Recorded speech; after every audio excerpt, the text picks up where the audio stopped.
Hey everybody, Tim here, back again for Droid Life, and again, thank you very much for tuning into the channel. As you can see here, we have the S10 Plus from Samsung. Yes, we finally have the big guy in-house, and I'm actually super excited about it. Because of course, I had to flex on them a little bit, get that white ceramic model, 512 gigs, 8 gigs of RAM. This thing's a beast. But before I can get to reviewing it and all that good stuff, like many of you, I received my pre-order today, and so I'm going to be tearing into this guy and using it immediately, and hopefully enjoying the heck out of myself.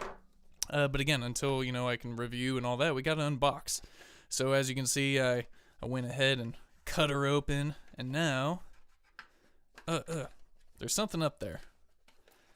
I'm pretty sure it's just documents and stuff, nothing too important, but what the heck? Come on, Samsung. You know what? How about we use the knife real quick? This is live. Come on. Come on. There we go. Man, that was really in there. Okay. Oh, good. Ejector pin for the SIM. I'm glad I brought that out because I will need that. This is apparently a pull tab. I'm just going to confirm that there is nothing but documentations inside. Yes, this device includes pre-installed screen protector. Ah, yes, one of the first things we will be removing, because I don't know about y'all, but I don't use that stuff. So here is the device in the box, of course. We're gonna go ahead and look at that ceramic white. I can already tell you right off the bat. This thing's got a little bit of weight to it. This is actually not too bad. It's kind of almost a goldish, maybe a silverish tone on the sides here, but okay, I'm getting ahead of myself. I'm going to go ahead and power it on. I'm going to let that boot on the side. And while that's taking place, I will go through the rest of the contents of the box. Of course, they tell you on the back what's included inside. Of course, the phone, wall charger, stereo headset, USB connector, quick reference guide, etc. You guys have seen inside of a box before. So, power adapter, etc. This is for your data transfer stuff. It's got your USB to USB-C right there, so if you're transferring data from your old phone to your new phone, that makes life easy. We got some EK or AKG buds here. Oh, okay. Quiet. All right, so we've got our wired AKG buds here.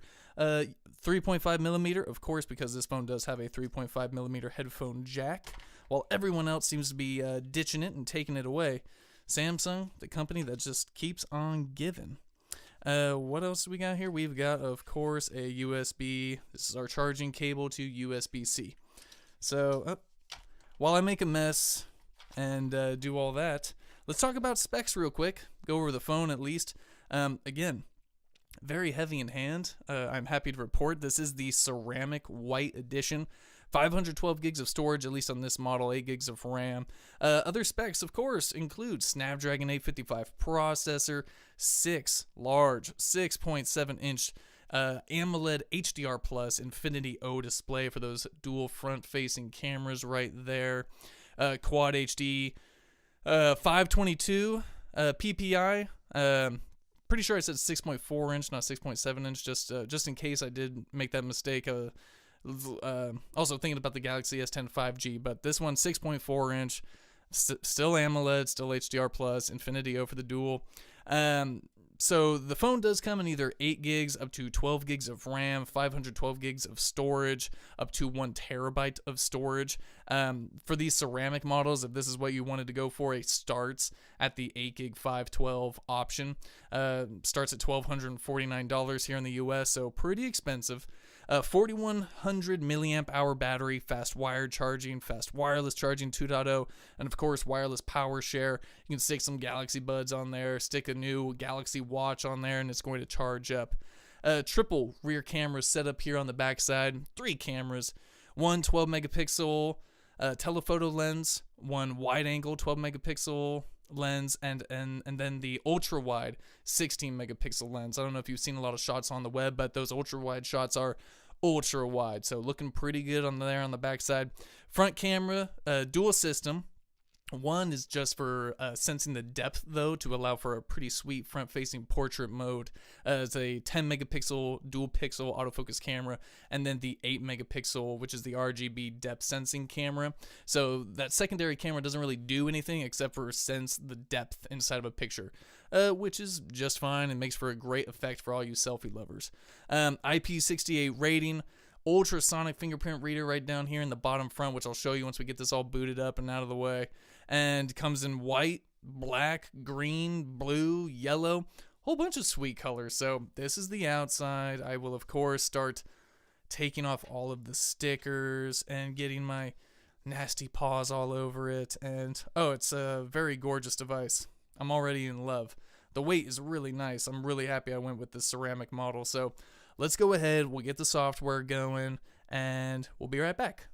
Alright, and we are back. We've got the Galaxy S10 Plus all booted up here, all looking fresh, all looking good. I got the screen protector ripped off. Everything's looking good. I was looking more in the light, and I suppose it's more of like a silverish, but in certain lighting, it kind of has almost a rose gold look to it. But on the bottom here, you can see the 3.5mm headphone jack, USB-C, microphone, external speaker. On the right side here, way up here on the top right, you got the volume rocker, which I will say is like way up there. Like, look at this full adjust I gotta do. Not a fan. Not a fan. That's a little too much for me. I wish it was kind of down here a little bit more. But I just, with the ultrasonic under display fingerprint reader, I just don't even know if I'm going to be using that thing all too much. I'm going to be tapping all the things, double pressing all the things. Like, I'm just going to forget about that button up there on top. On the top left side here, you've got the SIM slot, another microphone. On the left side, volume rocker up and down, as well as a dedicated Bixby button. So now with the phone booted up, looking all good. I don't know why I'm in love with this phone already so much. Please excuse me. Excuse my Samsung fanboyism. Going down here into the settings, I just want to draw your attention to a couple of things, a couple of the first things you should think about doing. So the first thing I did, go into display. I bumped that screen resolution up. If you're like me, if you want to enjoy that crispy content, WQHD Plus all the way. Out of the box, it's FHD Plus. Unacceptable. WQHD Plus, go for it, 3040 by 1440, hit apply, you're good to go. Next up, night mode, gotta have it. Black out that UI. Ooh, it looks so good, looks so good. As you can see, we got just like the One UI beta. So, of course, out of the box, this is running Android 9.0 Pie with One UI on top. We will go to About Phone. Software information, get a good look at that. Android version 9. The only way it seems to get the latest version of Android out of the box or on a Samsung device is a new device out of the box, etc. All jokes aside. Anyway, it doesn't matter. And that's about it. Real quick, if you swipe to the right side, you're going to enter Bixby. You're not going to see it on my phone because I still haven't plugged a SIM in or anything like that.